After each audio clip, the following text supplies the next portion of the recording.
A coup was taking place in Germany yesterday. What is the Reichsbürger movement accused of trying to overthrow the German government? And this is a picture of Heinrich the 13th, Prince Rus of Germany. Yes, they used to have kingdoms, as we know.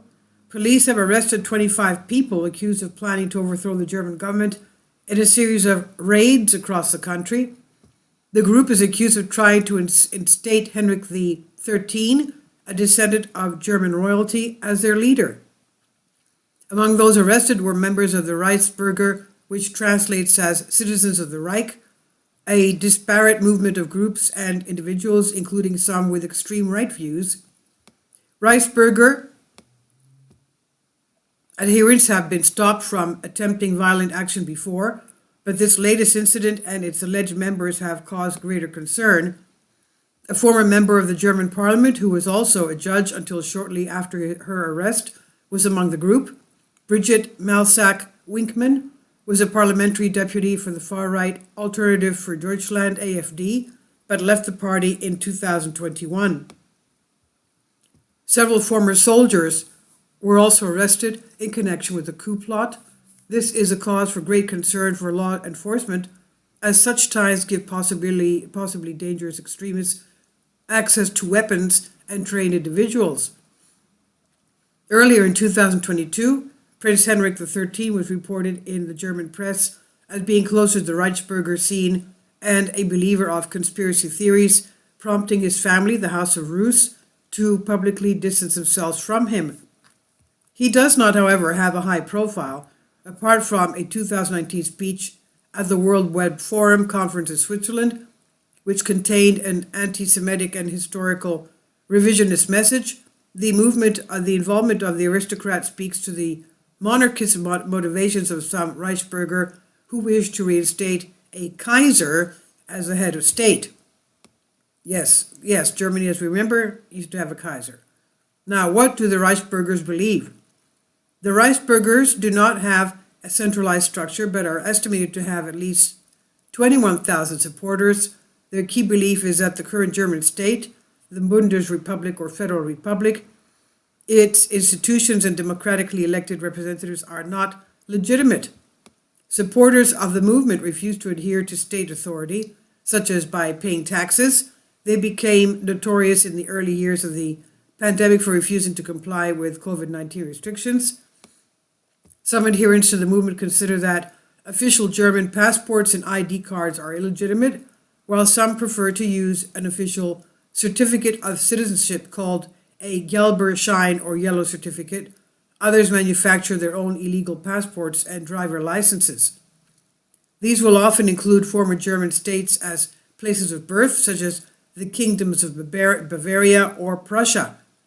In 2021, a German civil servant was removed from office after he applied for a passport with the Kingdom of Bavaria listed as his birth state. Members of the group generally believe that some previous versions of the German state is in fact the legitimate form, though there is some inconsistency as to which. Some supporters believe Germany's true form existed between 1871 and 1918, when the German Reich was established following unification and before the First World War. Others cite the constitution of the interwar Weimar Republic as that of the true Germany, and others still focus on the 1937 to demonstrate what they perceive as the legitimate boundaries of German territory, which when included the former Kingdom of Prussia, now Poland and Russia, but not Austria, which was annexed in 1938. Now, the uniting belief among the Reichsbürger is that the current German state lacks sovereignty. They think the Western allies, France, UK, and US, supposedly retained control after their occupation of West Germany ended in 1955.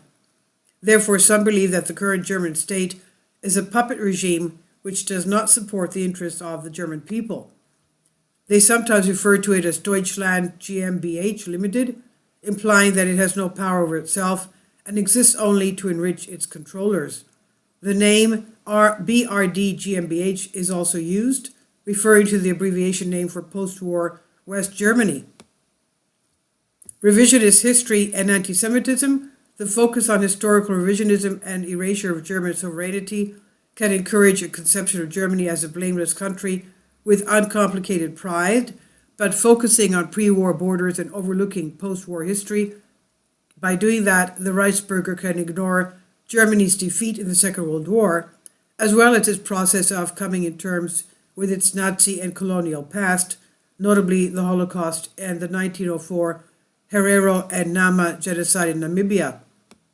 The removal of these dark moments in German history enables the movement's supporters to focus on their own perceived victimization as subjects of a German state which they do not recognize. A similar revisionism is common in the wider Germany far right, notably some members of the populist AfD party. Repudiation of the Holocaust's importance and an emphasis on positive moments in German history encourages Holocaust revitalization and anti-Semitism. However, unlike the ADF, which has adapted its rhetoric to fit into the political mainstream, some Reichsbürger followers entirely disregard current German laws banning Holocaust denial and the dissemination of Nazi propaganda. The group is linked to overt anti-Semitism and the spread of conspiracy theories about the power of high finance, as well as outright Holocaust denial. In March 2020, German police seized neo-Nazi propaganda during raids on the homes of some Reichsbürger members. However, the historical revisionism can confuse the picture. Although many of its adherents are anti-Semitic and glorify the colonial past, the Reichsbürger is not specifically defined as a group of right-wing extremists. In truth, only a small portion of the movement can be defined as such.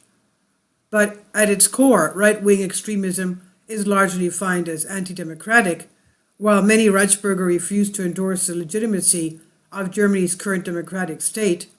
The lack of unified vision within the movement makes it unclear which system would be preferable: the constitutional monarchy of Kaiser Wilhelm II, the democratic experiment of Weimar Germany, or the dictatorship of Nazi Germany.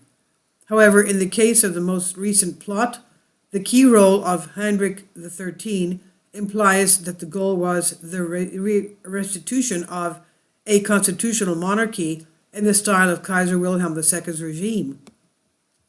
So are they a growing threat? Some Reichsbürger followers are evidently beginning to engage in political violence. The latest arrests follow multiple other incidents. In 2016, a police officer lost his life during a raid on a member of the movement's illegal collection of weapons.